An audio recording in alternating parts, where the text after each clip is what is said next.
दोस्तों, मैं आज आपको बताने जा रहा हूँ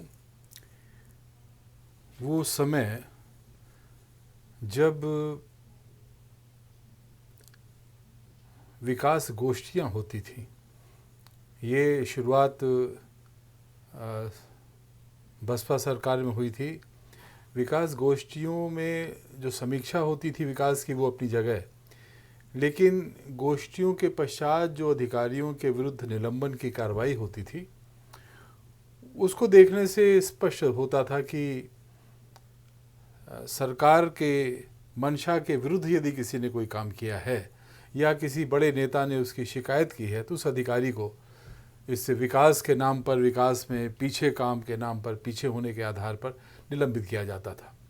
और बड़ा दुर्भाग्य ये होता था कि ये सब समाचार पत्र बहुत हेडलाइन में और मुखपृष्ठ में चलाते थे और आम जनता इसमें बहुत खुश होती थी। भले ही कोई उपलब्धि न हो, विकास में कोई परिवर्तन न हो, लेकिन एक अधिकारी को निलंबित कर देना, उसको बर्खास्त कर देना, एक परंपरा सी शुरू हो गई नौकरी में ये बसपा सरकार के बाद से। और फिर आगे चल के जब सपा सरकार आई, उसमें भी यही चला, क्योंकि उन्होंने देखा कि इस प्रकार से काम करने से वोट बैंक ज़्यादा मजबूत होता है, वोट अधिक मिलते हैं, तो वही चीज़ सपा सरकार ने भी शुरू कर दी। और ये सर्विसेज में या प्रशासनिक ढांचे में या किसी भी देश प्रदेश के लिए बहुत ही गलत परंपरा का संकेत था। मुझे याद है कि मैं सीतापुर में सीडीओ पोस्ट हुआ था। सीतापुर लखनऊ से एकदम सटा हुआ जनपद था और काफ़ी सेंसिटिव था। वहाँ के नेता सीधे मुख्यमंत्री के संपर्क में रहते थे। तो ऐसी घटना हुई, मैं विकास की बैठक ले रहा था बीडीओज़ की। तो किसी बीडीओ ने, मैंने अपनी शिक्षा देना शुरू करी कि भाई ईमानदारी से काम करिए, हम लोग विकास का जो भी काम करते हैं बड़ा ही पुण्य का हमारे हाथ में अवसर मिलता है। और सही बात भी है कि हम अपना बिना पैसा खर्च किए गरीब जनता की सेवा कर सकते हैं, जबकि हमारा धर्म कहता है कि हम लोग अपने पैसे से गरीबों की सेवा करें। तो अगर मैंने इस प्रकार से लोगों को बताना शुरू किया कि आप सोचिए कि हमारी परंपराएं हैं कि हम लोग प्राचीन काल से घरों से गल्ला या पैसा निकाल के गरीबों के लिए दिया करते थे, और हमें तो यहाँ सरकार पैसा दे रही है, सुविधाएं दे रही है, और हम किस प्रकार से गरीबों की अधिक से अधिक मदद कर सकें, इसमें हमें कोशिश करनी चाहिए। और सरकार के पैसे का भी दुरुपयोग न हो, ऐसा सुनिश्चित करना चाहिए। ये बड़ा हम लोग के लिए पुण्य काम है। इसी में किसी एक यंग वीडियो ने कमेंट किया कि साहब आप हमको तो बता रहे हैं और हम करें क्या, हमको गोष्ठियों के लिए पैसा देना पड़ता है।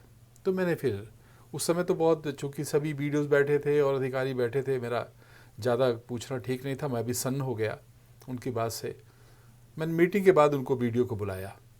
जब मैंने वीडियो को बुलाया तो वीडियो के कई वीडियो, उन लोगों का संग था, कई लोग आ गए।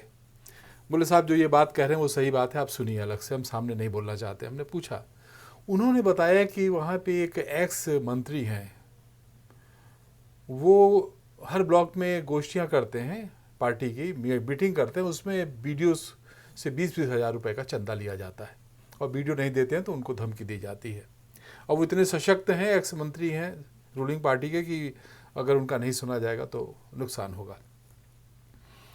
तो मैंने वीडियो से कहा कि मैं हूँ और आप उनको भी कन्वे कर दो, मैं भी कन्वे कर दूंगा कि अब कोई पैसा नहीं दिया जाएगा किसी पॉलिटिकल बैठक के लिए, मीटिंग के लिए, और ईमानदारी से सब लोग काम करेंगे।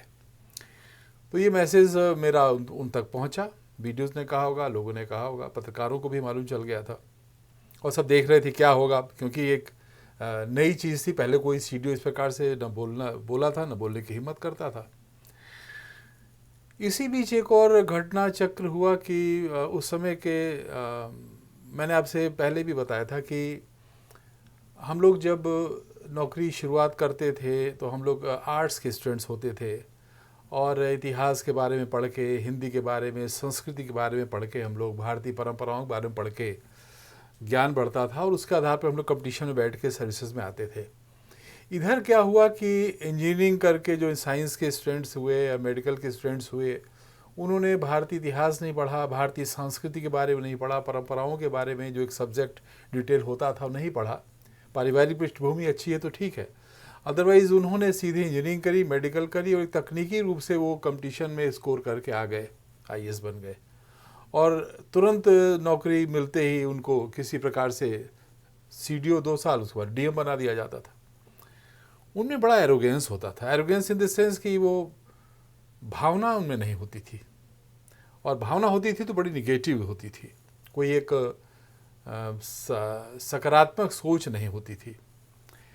ऐसी एक मेरे जिलाधिकारी मिल गए, वो एरोगेंट थे और कुछ काम करना चाह रहे थे, कुछ कंप्यूटर वगैरह खरीदना चाह रहे थे किसी अच्छे काम के लिए। उनका उद्देश्य था कि कंप्यूटराइज हो सिस्टम, शिकायतों का एक प्रकोष्ठ बने। मुझसे उन्होंने कहा कि खरीदवा दीजिए। तो मैंने, चूँकि मैं एक CDO था तो हमारे यहाँ अकाउंट अफसर होते थे फाइनेंस के, वो जो कहते थे हम लोग फाइल जो भी होती थी वित्तीय सैंक्शन की उनके माध्यम से जाती है। और परंपरा अच्छी है कि वित्तीय ज्ञान हम लोग को बहुत ज़्यादा नहीं होता है, तो वित्तीय नियमों का ज्ञान के लिए हर जगह फाइनेंस अफसर या अकाउंट अफसर होते हैं। तो अकाउंट अफसर ने कहा साहब इसको इतनी जल्दी से मत खरीदिए, इसमें सरकारी एजेंसी से या NIC से इसका रेट मांग लीजिए, टेंडर कर लीजिए, तब इसको करिए, नहीं तो शिकायत होगी। तो मैंने कहा भाई DM साहब चाह रहे हैं इसको जल्दी से कंप्यूटर लाना है, जितनी जल्दी कर सको। तो उसने कहा साहब मैं कोशिश करके जल्दी NIC से रेट लिस्ट और ज़िलों में जो खरीदे गए हैं उनकी लिस्ट मंगवा लेता हूँ, उसी मानक के अनुसार क्रय हो जाएगा। तो उसमें 2-3 दिन विलम्ब हो गया। मेरे DM साहब का फ़ोन आया कि भाई वो अभी तक कंप्यूटर लिया नहीं गया। तो उसमें होता यह था कि CDO हैं, नीचे PD होते थे, PD और CDO के दोनों के हस्ताक्षर से ही कोई पैसा जारी होता था। जब संस्था को पैसा दिया जाता था तब कोई सामान आता था। तो मैंने कहा साहब ये मतलब उन्होंने कटु शब्द बोला कि मैं आप सुनते नहीं, मैंने आपसे कहा। मैंने कहा कितने कहा कि सब मेरा अनुभव हो गया है, मैं देखता हूँ कि ऐसे वित्तीय कामों में थोड़ा समय लगता है, उसको नियम से हम लोग फाइल बना के करेंगे वो ठीक रहेगा, इस प्रकार से आप मत कहिए, कठोर भाषा का उपयोग मत करिए, मैं भी करना चाह रहा हूँ और जल्दी हो जाएगा। उनको उस बात बुरी लग गई और फिर वही एक विकास गोष्ठी जो होती है, वो एक विकास गोष्ठी का समय आ गया। विकास गोष्ठी के समय में जो मीटिंग हुई उसमें लखनऊ मंडल में सीतापुर पड़ता था। मैं 7-6 जनपद होते थे, सीतापुर जनपद विकास में तीसरे नंबर पे था। पहला लखनऊ था, दूसरा कोई और था, और तीसरे उन्नाव, तीसरा मैं था, सीतापुर था, चौथा, पांचवा, छठा और जिले थे।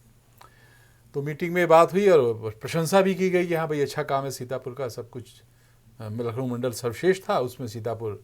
तो अगर प्रदेश में देखा जाता तो हम सीतापुर से लगभग 20-30 जनपद विकास में पीछे थे।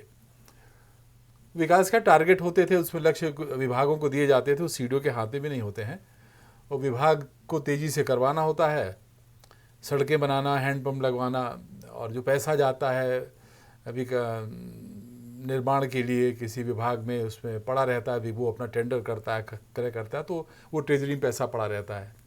तो जब ये सब चीज़ें जब होती है उसमें CDO बहुत ज़्यादा जिम्मेदार नहीं होता है। तो विकास गोष्ठी होने के पश्चात मैं शांत मन से गया था और मेरी बातें और अखबारों में निकली, किसी माध्यम से लखनऊ तक कम्युनिकेट हुई कि साहब एक अधिकारी बॉम्बे में जाकर सरकार की बुराई कर रहा है, कि गलत तरीके से सरकार लोगों को निलंबित कर रही है। मुझे फ़ोन आया एक सीनियर अधिकारी का, मैं नाम नहीं लूँगा, मुझे कहा भाई तुरंत आ जाओ लखनऊ, आपको बुलाया गया है, मुख्यमंत्री जी बुला रहे हैं। मैंने आनाकानी करनी चाहिए, लेकिन फिर मेरे घर से फ़ोन आया कि नहीं बुला रहे हैं और जाइए। मैं पहुंचा, मुझे याद है पंचम तल पे गया, वहाँ एक और सेक्रेटरी थे मुख्यमंत्री जी के, उनके पास मुझे ले जाएगा। उन्होंने कहा अभी तुम कहाँ थे, बॉम्बे में कहाँ घूम रहे हो? मैंने ऐसा बताया कि नौकरी मेरा मन नहीं, कहें सब ड्रामाबाजी मत करो, तुम्हारी भावना जो है वो कोई सुनने वाला नहीं है, ऐसे ही पड़े रहोगे तुम, कोई नहीं पूछेगा, चलो मुख्यमंत्री जी बुलाया है, उनसे मिलो तुम और तुम्हारा सस्पेंशन ख़त्म हो जाएगा।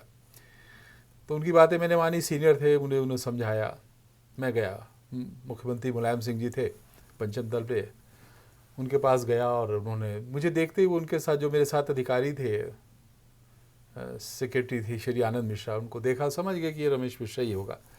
तो मुझे तुरंत ऐसे मेरे पास आके मेरे कंधे पे हाथ रखा और कहा भाई तुम्हारे साथ बड़ी गलत हुआ है, आनंद इनको अच्छी पोस्टिंग दो।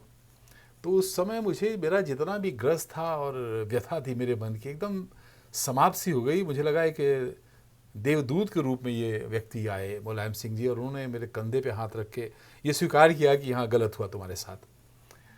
और उसके बाद फिर मैं कमरे में गया, मुझे तुरंत मैंने मेरे चूँकि मन व्यथित था तो मैंने कहा मुझे कहीं शांति की पोस्टिंग दे दीजिए। तो उन्होंने मेरा CDO मथुरा मेरी पोस्टिंग हुई। अब मैं CDO मथुरा हो गया। मैं इस प्रकरण को अभी आपको और इसलिए बता रहा हूँ कि हमारी सर्विसेज के लोगों को ध्यान रखना चाहिए कि क्या क्या हम लोगों के साथ होता है।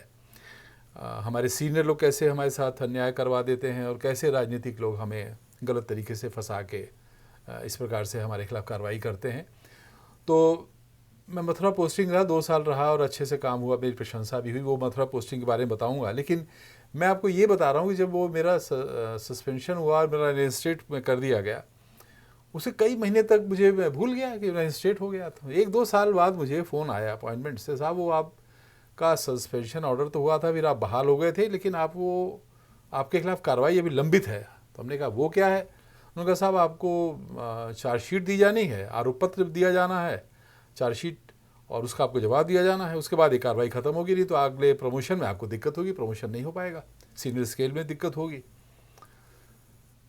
तो मैं भागा भागा आया, अपॉइंटमेंट सेक्रेटरी से मिला, सर मेरा ऐसा ऐसा प्रकरण है। तो उन्होंने कहा भाई, बुलाया सेक्शन अफसर को और स्पेशल सेक्रेटरी को, कहा भाई क्या प्रकरण है? उन्होंने बताया साहब ये सस्पेंड हो गए थे, फिर बहाल हो गए थे और कोई जांच नहीं हुई। भाई जांच क्यों नहीं हुई? तो बताया सर इनका आरोप पत्र ही नहीं दिया गया। तो उन्होंने आरोप पत्र बनवाओ। तो उन्होंने फाइल में कुछ दिखाया, धीरे धीरे चुपके से मैंने सुन लिया कि वो कह रहे हैं साहब कोई विभाग इन पे आरोप बनाने को तैयार ही नहीं, क्योंकि आरोप ही नहीं बनता है।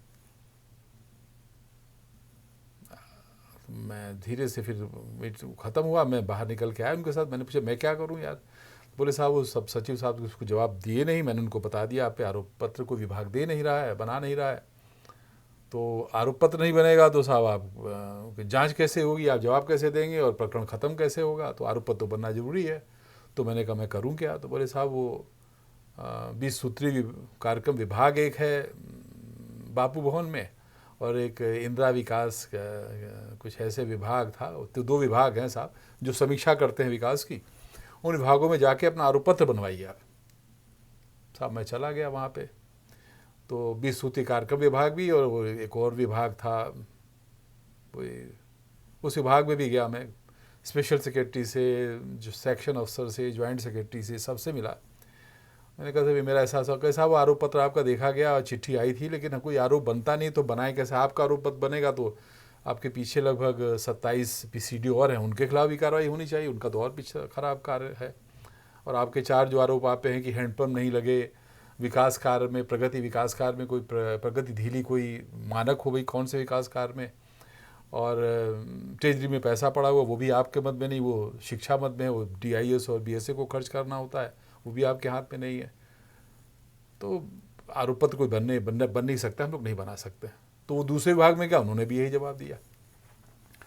मैं लौट के आया, मैंने भाई सेक्शन अफसर से कहा यार वो तो मना कर रहे हैं, कोई आरोप पत्र ही नहीं बन रहा है, न बना रहे हैं, कैसा किसी तरीके से बनवाइए आप आरोप।